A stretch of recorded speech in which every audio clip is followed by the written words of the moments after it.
आज भी हिंदू खतरे में है? क्या ये हकीकत है या फिर बीजेपी हिंदुओं को इस डर में रखकर अपनी राजनीति चमका रही है? आप बताएं, जो संस्कृति हजारों साल गुलामी के जंजीर में जकड़ी पड़ी है, रहने के बावजूद जिंदा ही नहीं सारे विश्व में अपना डंका बजा रही है, वो खतरे में कैसे आ सकती है? गए 2014 के पहले कोई भी अच्छा काम देश में नहीं हुआ और कुछ महानुभावों के मुताबिक देश आजाद ही 2014 में हुआ। खैर, आप कितनी भी कोशिश कीजिए, लेकिन इस सच्चाई को नहीं झटला सकते कि आज जो भारत चांद पर पहुंचा उसकी नींव इसरो के रूप में पंडित नेहरू जी ने रखी थी।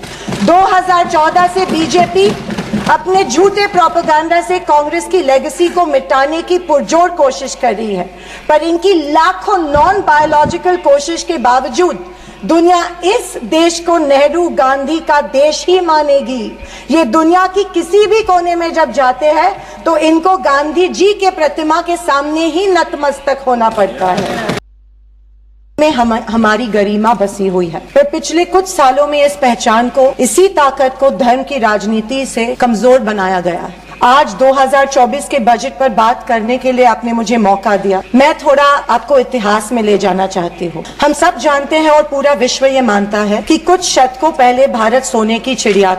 उस समय जीडीपी और इस प्रकार की चीजें नहीं थी, पर भारत इकोनॉमिकली और कल्चरली विश्व की एक महाशक्ति थी। और हम ये भी जानते हैं कि भारत में शूरवीरों की कोई कमी नहीं थी। बावजूद इसके मुट्ठी भर हमलावरों ने हमें कई बार लूटा, और न सिर्फ लूटा, हमें सैकड़ों साल गुलाम बनाया रखा। ऐसे क्यों हुआ? पहले मुगल, फिर अंग्रेज ने भारत पर राज किया। ये वो कर पाए क्योंकि सोना, चांदी, हीरे जवाहरात, पैसे की कोई कमी नहीं थी। लेकिन कमी सिर्फ एक बात की थी, और वो थी सामाजिक एकता। धन, दौलत, ताकत कुछ मुट्ठी भर राजाओं और समाज के ठेकेदारों के पास। 90% समाज प्रताड़ित था, और मैं ये कहूंगी कि जानबूझकर इन्हीं समाज के ठेकेदारों के द्वारा देश गरीब रखा गया। आज हमारा देश दुनिया की 5वीं लार्जेस्ट इकोनॉमी है, और मुझे ये उम्मीद ही नहीं बल्कि पूरा विश्वास है कि हम जल्द ही दुनिया की पहले नंबर की इकोनॉमी बनेंगे, क्योंकि इसके प्रगति की मजबूत नींव स्वतंत्रता के बाद के सरकार ने रखी थी। पर इसी के साथ आज हम सामाजिक तौर पर जात,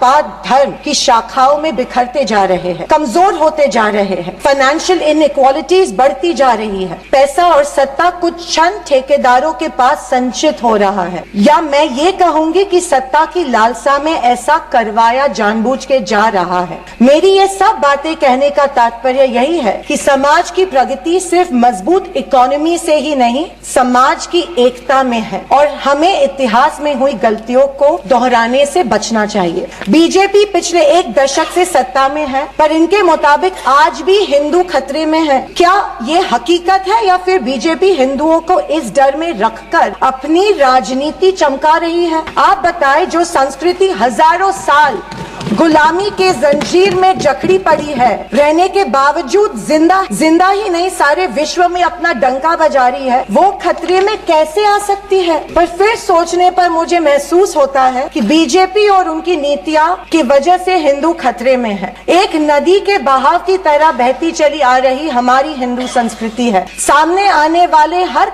कट्टरता के पहाड़ों को काटते हुए, हर पत्थर के सेंध लगाते हुए वो बह रही है। उसके बहाव को ना कोई तलवार काट सकती है, ना ही कोई पहाड़ रोक सकता है। पर आज दुर्भाग्यवश उसी नदी के बहाव रोककर कट्टरता में ढालने की कोशिश की जा रही है, और मैं समझती हूँ कि यही भारतीय संस्कृति के पतन का कारण बन सकता है। अध्यक्ष महोदय, डॉक्टर बाबा साहेब अम्बेडकर ने बनाए गए संविधान के बदौलत पिछड़े और दलित वर्ग को आरक्षण के जरिए समाज में स्थान और सम्मान मिला, पर आज वो आरक्षण भी इनके नजरों में खटक रहा है। इसीलिए सभी सरकारी और निम्न सरकारी कंपनीज का प्राइवेटाइजेशन करके इनडायरेक्टली आरक्षण खत्म करने का षड्यंत्र बीजेपी कर रही है। स्पीकर सर, इनके मुताबिक गए 2014 के पहले कोई भी अच्छा काम देश में नहीं हुआ, और कुछ महानुभावों के मुताबिक देश आजाद ही 2014 में हुआ। खैर, आप कितनी भी कोशिश कीजिए, लेकिन इस सच्चाई को नहीं झटला सकते कि आज जो भारत चांद पर पहुंचा उसकी नींव इसरो के रूप में पंडित नेहरू जी ने रखी थी। 2014 से बीजेपी अपने झूठे प्रोपेगेंडा से कांग्रेस की लेगेसी को मिटाने की पुरजोर कोशिश कर रही है, पर इनकी लाखों नॉन बायोलॉजिकल कोशिश के बावजूद दुनिया इस देश को नेहरू गांधी का देश ही मानेगी।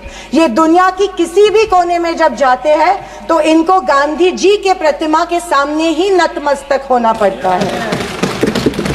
ऐसी सरकार और ऐसे वित्त मंत्री से हम क्या उम्मीद करें जो प्याज के बढ़ते दाम के सवाल पर कहती है कि दाम बढ़ते हो तो बढ़ने दो, मैं प्याज नहीं खाती। स्कूल कॉलेज के फीस बढ़ते तो बढ़ने दो, हम शिक्षा नहीं भक्त बढ़ाते हैं। पर फिर भी जनता की प्रतिनिधि होने के नाते मेरा दायित्व है कि मैं लोगों के प्रश्न इस सदन में समक्ष पेश करूं। अध्यक्ष महोदय, पंतप्रधान किसान सम्मान योजना के बारे में मैं बोलना चाहती हूँ। पंतप्रधान किसान योजना के माध्यम से किसानों को सालाना 6,000 रुपए दिए जाते हैं। 2,000 रुपए 3 इंस्टॉलमेंट्स में दिए जाते हैं। 2,000 रुपए दिए जाते हैं, लेकिन 18% फर्टिलाइजर्स के साथ पे उनको जीएसटी के माध्यम से देना पड़ता है। एक किसान एक साल में कम से कम 1 लाख के फर्टिलाइजर खरीदता है, तो आप 6,000 रुपए देते हो लेकिन 18,000 उनसे लेते हो। ये किस तरह की नाइंसाफी हुई उस किसान पे? आप मजाक उड़ा रहे हो उस किसान का।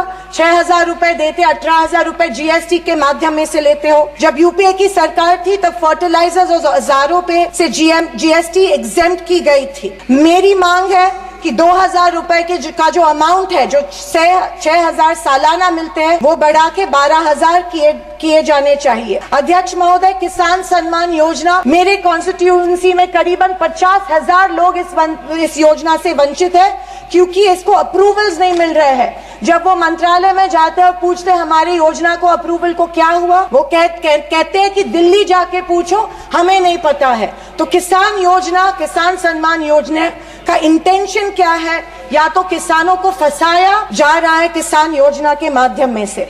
अध्यक्ष महोदय, फसल बीमा योजना, महाराष्ट्र में, पश्चिम महाराष्ट्र में, शोलापुर, सांगली, सातारा, कोल्हापुर में उड़द दाल और अरहर की दाल यहाँ पे उगाई जाती है, लेकिन फसल बीमा योजना मिलती है सिर्फ बाजरा, मक्का और सोयाबीन के लिए।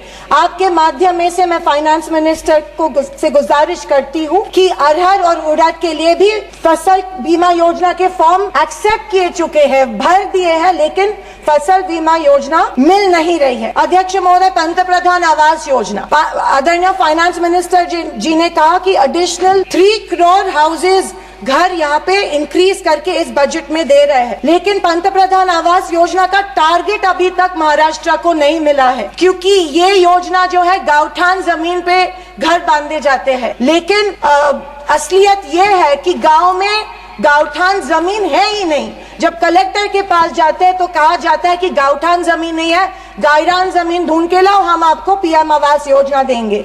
अभी गांवठान जमीन लाएंगे कहां से? तो आपके माध्यम में से मैं फाइनेंस मिनिस्टर को रिक्वेस्ट करती हूं कि सारे कलेक्टर्स, डिस्ट्रिक्ट कलेक्टर्स को आदेश दे कि जितनी भी गावरान जमीनें हैं गांव में, उनको गांवठान करके पंतप्रधान आवास योजना लोगों को लागू की जाए और सारे जो पेंडिंग प्रपोजल्स हैं वो एक्सेप्ट किए जाए।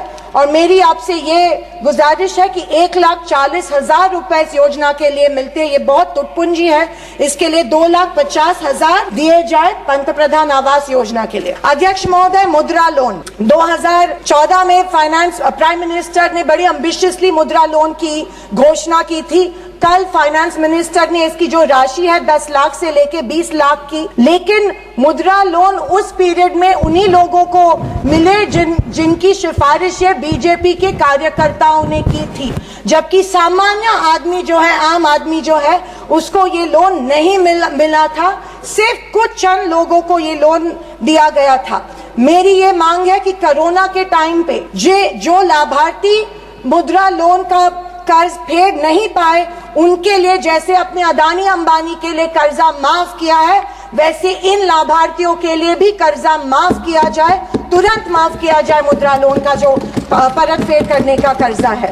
आदरणीय अध्यक्ष महोदय, माइक्रो फाइनेंस और चिट फंड्स जो दिए जाते हैं हमारे सेल्फ हेल्प ग्रुप्स को, बीड़ी कामगारों को, पावर लूम वर्कर्स को दिए जाते हैं, हमारी काफी सारी महिलाओं को दिए जाते हैं, लेकिन ये माइक्रो फाइनेंस और चिट फंड्स पे के ऊपर रेगुलेटरी अथॉरिटी नहीं होती है, इसीलिए ये बेहिसाब इंटरेस्ट इन लोगों से, गरीब लोगों से लेते हैं।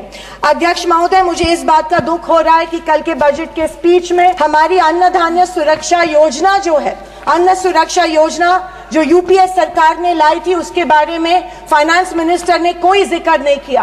पिछले 10 साल से हमारे देश का जो गरीब है उसको एपीएल कार्ड धारक को अन्न धान्य योजना का लाभ नहीं मिल रहा है। 10 साल से करोड़ों लोग इस योजना से वंचित रह रहे हैं, भूखे मर रहे हैं। और जैसे शैलजा जी ने कहा था, कुपोषण का प्रमाण जो है हमारी देश में बढ़ रहा है। गरीब लोगों से जानबूझ के एक form, give up subsidy form, जानबूझ के भरा जा रहा है, उनको बिना बताए कि अगर ये फॉर्म आप भरेंगे तो आपकी फूड सब्सिडी कट हो जाएंगी। ये जबरदस्ती उनसे ये फॉर्म भरवा रहे हैं ताकि उनको इस योजना, जो कि कांग्रेस की योजना थी, उसका लाभ न मिले और इसके वजह से ढेर सारे लोग भूखे हमारे देश में मर रहे हैं। मैं फाइनेंस मिनिस्टर से ये गुजारिश करती हूँ कि एपीएल कार्ड धारक को तुरंत इस योजना का लाभ मिला जाए और सारे के सारे जितने भी लोग हैं उनको धान मिला जाए। अध्यक्ष महोदय, कल के स्पीच में आंध्र प्रदेश और बिहार के ऊपर बहुत प्यार जताया गया। मुझे उस बात से कोई कंप्लेंट नहीं है, पर महाराष्ट्र से इतनी नफरत क्यों नहीं? महाराष्ट्र की तरफ उतना ही प्यार जताया गया जो बिहार और आंध्र प्रदेश के जताया गया। क्यों? क्योंकि उनको पिछले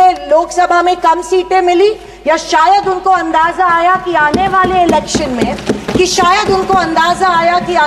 इलेक्शन में उनको वो चुनाव हारने वाले हैं। मैं वित्त मंत्री को बताना चाहती हूँ कि महाराष्ट्र में हिंदवी स्वराज की नींव महाराष्ट्र में रखी गई थी। कणखर देशा, राकट देशा, दगडाचा देशा, महाराष्ट्र देशा, ये हमारे प्यारे महाराष्ट्र के बारे में कहा जाता है। लेकिन अफसोस है कि महाराष्ट्र की तरफ कोई ध्यान नहीं दिया जा रहा है, सिर्फ महाराष्ट्र का इस्तेमाल किया जाता है। अध्यक्ष महोदय, रेलवेज के बारे में बोलूं तो रेलवेज में स्लीपर कोच की संख्या जो है वो कम कर रहे हैं और फर्स्ट क्लास और सेकंड क्लास की संख्या बढ़ा रहे हैं। देश का जो आम गरीब आदमी है वो स्लीपर कोच से ट्रैवल करता है, वो फर्स्ट क्लास और सेकंड क्लास से नहीं किया जाता है। मैं आपके माध्यम में से गुजारिश करती हूँ कि स्लीपर कोचेस की संख्या बढ़ाई जाए। अध्यक्ष महोदय, मेरी शोलापुर के कुछ मांगे रखती हूँ और मैं समाप्त करती हूँ। हमारे शोलापुर में एयरपोर्ट है लेकिन एयर सर्विस नहीं है। उड़ान स्कीम में आया गया है, लेकिन जानबूझ के वहाँ पे जो चिमनी थी, ऑब्स्ट्रक्शन था, वो